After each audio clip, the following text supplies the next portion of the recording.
Yes, sir. ഈ മാലക്ക് എന്താ വില? इसका 500 rupees. 500. മൂന്നെണ്ണത്തിന്റെ അല്ല ഒന്നിന്റെ. 1,500 rupees. ഇപ്പോഴല്ല 500 രൂപ പറഞ്ഞത്, പിന്നെ 1,500 1500 രൂപ പറഞ്ഞെന്താ? എന്നെ കണ്ട യൂറോപ്പിലാണ് തോന്നുമെങ്കിലും ഞങ്ങളൊക്കെ ഇവിടെ തന്നെ ജനിച്ചു വന്ന ആളാണ്. ആക്കല്ലേ? No, sir. One chain 500 rupees. ആഹാ, 1 chain 500 rupees. ഏതാ അത്? This one. പാക്ക് ചെയ്യണ്ട, അവിടെ വെച്ച്. അവിടെ തന്നെ. Sir. അത് അവിടെ തന്നെ വെച്ചേക്ക്. നല്ല ഭംഗിയല്ലേ കാണാൻ? നീ ഭംഗിയുള്ള സാധനം വേറെ ഏതുണ്ടാവും? नीचे नीचे नीचे देखो. नीचे പൊറോട്ട മാവാണ്. ഇതിന് കിतना രൂപ है ഇതിനൊക്കെ? सब अलग अलग प्राइस है ना साहब. सब अलग अलग प्राइस है. ഒറ്റ അലക്കിന് പോവും. ഓ, ये दिलवाले 700 rupees. ഈ ദിൽവാല 700. Yeah. ഇത് ये दुल्हनिया 800. അപ്പൊ ഇതോ? ലേ ജായെങ്കിൽ ഷുവർ അല്ലേ? കോൺഫിഡന്റ്? सर. ആ, ये ले लो, खूबसूरत है साहब. ലേലം വിളിച്ചതൊക്കെ ഇവിടെ കൊടുത്താൽ മതി, എനിക്ക് വേണ്ട. ചേട്ടാ ചേട്ടാ ഇവിടെ. ആ, എന്തായി? അയാള് പറഞ്ഞ മനസ്സിലായ? ഇഞ്ചടെ ഇറക്ക? മനസ്സിലായില്ലല്ലേ? ഇല്ല. അത് നല്ലതാണ് മേടിച്ചോളാൻ. ആണോ? അനിയാ, കുറച്ച് ഹിന്ദി സംസാരിക്കാൻ അറിയാന്ന് പറഞ്ഞ് ഷൈൻ ചെയ്യല്ലേ? എനിക്കും കുറച്ച് ഹിന്ദിയൊക്കെ അറിയാം. ഞാനും കുറെ കാലം മദ്രാസിൽ ഉണ്ടായിരുന്നു. അറിവ് കേട്ട മുണ്ടാവും. झुमका. ചുമക്കാനാ? അത് പുറകിലേക്കനോട് പറഞ്ഞാൽ മതി. Yes, sir. ഇതിനെത്ര വില? 100 rupees, sir. 100. सर ये देखो, अच्छा है. Yes, sir. ആ പെർഫ്യൂം എടുത്തേ. അത് ലാസ്റ്റ് വൺ. അതെ, ഞാൻ കണ്ട്. എന്ത്? മറ്റേത് അതല്ല. അതിൽ വാലെ മാല ചേട്ടൻ ഇങ്ങനെ ദുൽഹാനിയായിട്ട് പോക്കറ്റിലേക്ക് ലേജായെങ്കിയത് പേടിക്കണ്ട, ഞാൻ പറയില്ല.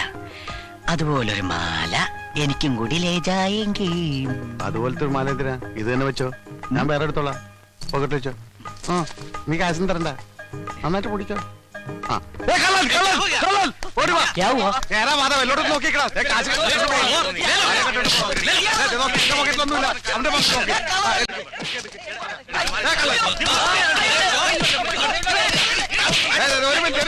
ഒരു മിനിറ്റ് നിർത്തി.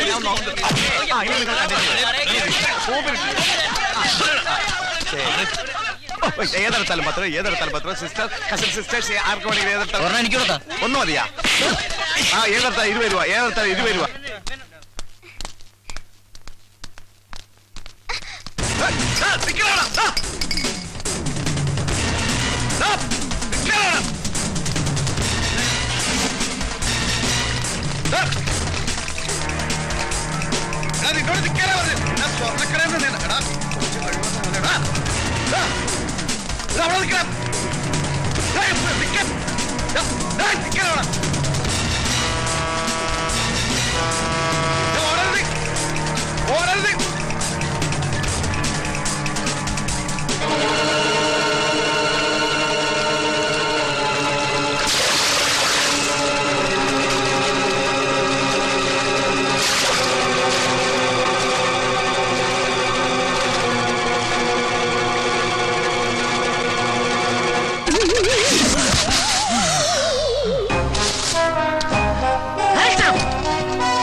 വെട്ടിച്ച് നീ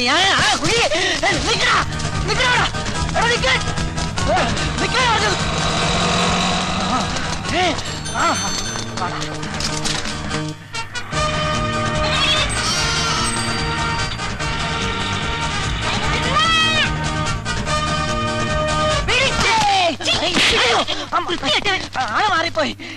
തീവ്രവാദികളെ നിക്കടാ. ഇതെന്താ പക്കത്തിലെ പുതിക്കൂടായിരുന്ന? എത്ര നേരമായി നമ്മൾ ഓട്ടം തുടങ്ങിയിട്ട്? അല്പം റെസ്റ്റ് എടുത്തിട്ട് ഓടിയാ പോരെ? ശരിയാ, എത്ര നേരം നമ്മൾ ഓട്ടം തുടങ്ങിയിട്ട്?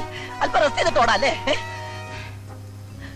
അതിരിക്കട്ടെ, എവിടെ നിങ്ങളുടെ വീട്? ബോംബെയില്. ബോംബെയിലാ?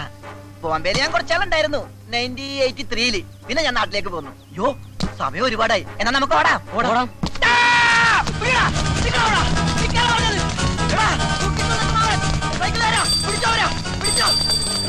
എന്നിട്ട് ഓടിക്കരുത്. ഒരു വണ്ടി ഒന്നുമില്ലേ?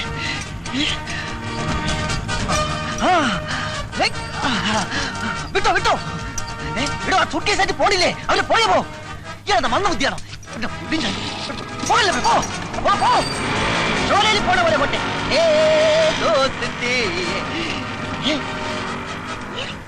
ഇത് പോയില്ലേ? എടോ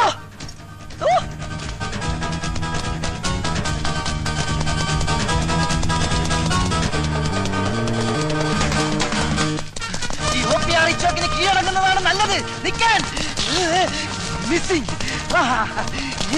പിന്നെ മിസ്സിംഗ്.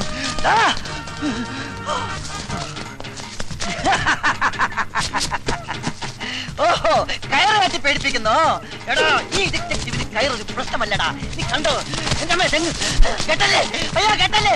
എടാ എടാ ചോട്ട മുട്ടത് ആത്തച്ചാക്കിന്റെ ഒക്കെയുള്ള വലിയ കെട്ടല്ലേ? എടാ വിടാ, എടാ കെട്ടഴിച്ചിട്ട് പോടാ. അയ്യോ എടാ കെട്ടല്ലേ? ചോട്ടുള്ളപ്പോഴാണോ കയറ്?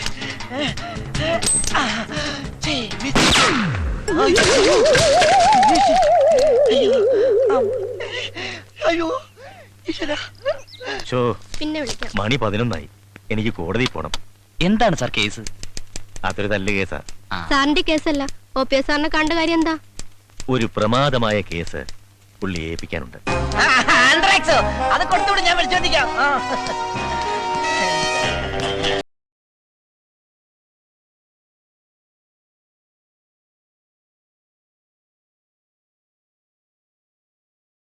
Hello mister Bobby Varghese. Left and right hand seat ആണോ? ഇരിക്കൂ, ഇരുന്ന് സംസാരിക്കാം. രാവിലെ എന്തായിരുന്നു? വെള്ളയപ്പം റോസ്റ്റും. അതല്ല, രാവിലെ വലിയ ബിസി. അതാ, അത് 2 പാകിസ്ഥാൻകാരന്മാരെ കസ്റ്റഡിയിൽ എടുക്കാൻ വേണ്ടി പോയതാ. സർക്കാർ നേരിട്ട് വന്ന കേസായതുകൊണ്ട് ഉപേക്ഷിക്കാൻ പറ്റില്ലല്ലോ. ഞാനില്ല ഇല്ല എന്ന് പറഞ്ഞതാ, എന്നിട്ട് എന്നെ തലയെ കെട്ടിവെച്ച്. 6 കോടി രൂപയുടെ ആയുധടപാടിന്റെ കേസാണ്. ഇതിന്റെ പിറകിൽ മറ്റവരെ പ്ലേ ഉണ്ട്. ആരെ? അമേരിക്ക. പിന്നൊരു കാര്യം, വളരെ സീക്രട്ട് ആയതുകൊണ്ടാണ്. ഇല്ലെങ്കിൽ ഞാൻ കുറെ കാര്യങ്ങൾ പറഞ്ഞു തന്നെ. അല്ല, താമന്ന കാര്യം പറഞ്ഞില്ലല്ലോ. വളരെ പ്രധാനപ്പെട്ട ഒരു കാര്യം എനിക്ക് തന്നോട് സംസാരിക്കാനുണ്ട്. Tell me truth. എനിക്കൊരു ആത്മാർത്ഥ സുഹൃത്തുണ്ട്, വൺ മിസ്റ്റർ രാജീവ് മേനോൻ. പുള്ളിക്കാരനും ഭാര്യയുമായി ചില അഭിപ്രായ വ്യത്യാസങ്ങളും പ്രശ്നങ്ങളൊക്കെ ഉണ്ടായി. അവർക്കൊരു കുട്ടിയുണ്ട്. ഒടുവിൽ കുടുംബ കോടതി ഇടപെട്ട് കുട്ടിയെ അമ്മയ്ക്ക് വിട്ടുകൊടുത്തു. ഇപ്പോൾ ആ കുട്ടിയെ കാണാനില്ല. Child missing. Yes. അപ്പോ ബേബീസ് ഡേ ഔട്ടിന്റെ കാസറ്റ് കാണേണ്ടിയിരിക്കുന്നു. ഈ കുട്ടി എവിടെ ഉണ്ടെങ്കിലും അത് കണ്ടുപിടിക്കേണ്ട ചുമതല തന്നെ ഏൽപ്പിക്കാനാണ് ഞാൻ വന്നത്. ഈ കേസ് എന്നെ സംബന്ധിച്ചിടത്തോളം ഒരു തുമ്പി കല്ലെടുക്കുന്നത് പോലെ നിസ്സാരമാണ്. ആട്ടെക്കുട്ടിയുടെ പേര് സച്ചിൻ. ആ കുട്ടി ഇപ്പൊ എവിടെയുണ്ട്? അത് കണ്ടുപിടിക്കാനല്ലേ ഇങ്ങോട്ട് വന്നിരിക്കുന്നത്. ദാ, 50,000 രൂപ അഡ്വാൻസ്. ആ കുട്ടി ലോകത്ത് എവിടെ ജീവിച്ചിരിപ്പുണ്ടെങ്കിലും ഈ OPR കണ്ടുപിടിച്ചിരിക്കും. ധൈര്യമായിട്ട് പൊക്കോ പൊക്കോ. ആ പിന്നെ ഒരു പ്രധാന കാര്യം, എന്താ? ഞാനാണ് ഈ കേസ് അന്വേഷിക്കുന്നതെന്ന് ഒരു കാരണവശാലും ആ കുട്ടി അറിയാൻ പാടില്ല. പൊക്കോ.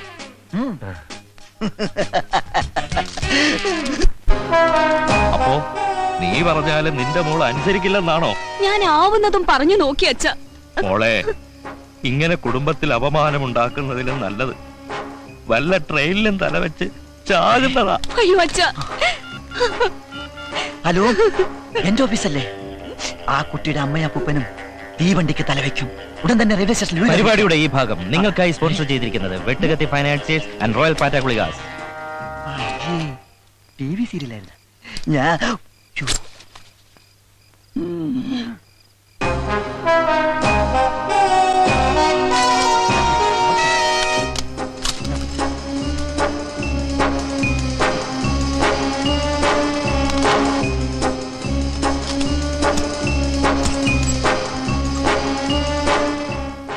ദാക്ഷായണി വാ. ഒയ്ക്കോ, ഞാൻ പിന്നെ വരാം. ഈ സ്റ്റെയർ കേസ് ഇവിടെ ഉണ്ടാകും നന്നായി, ഇല്ലെങ്കിൽ കയറ് കെട്ടി ഇറങ്ങേണ്ടി വന്നേനെ.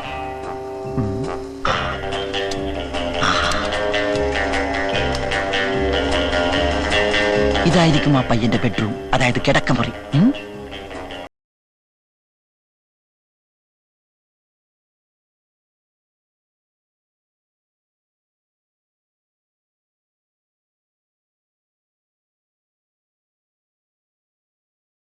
കൊച്ചു കള്ള, എന്തിനാ ഇത്ര ധൃതി?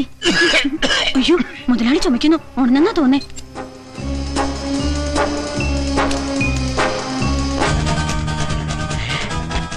ഇത് തന്നെ അവന്റെ മുറി.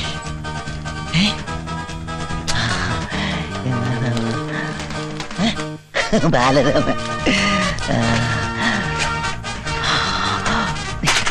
ഇൻസുറൻസ് ബോക്സാ.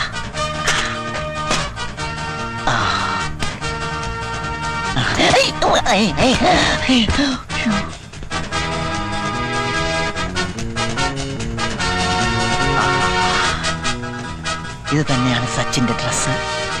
ഇത് തന്നെ. ഇതിരിക്കട്ടെ.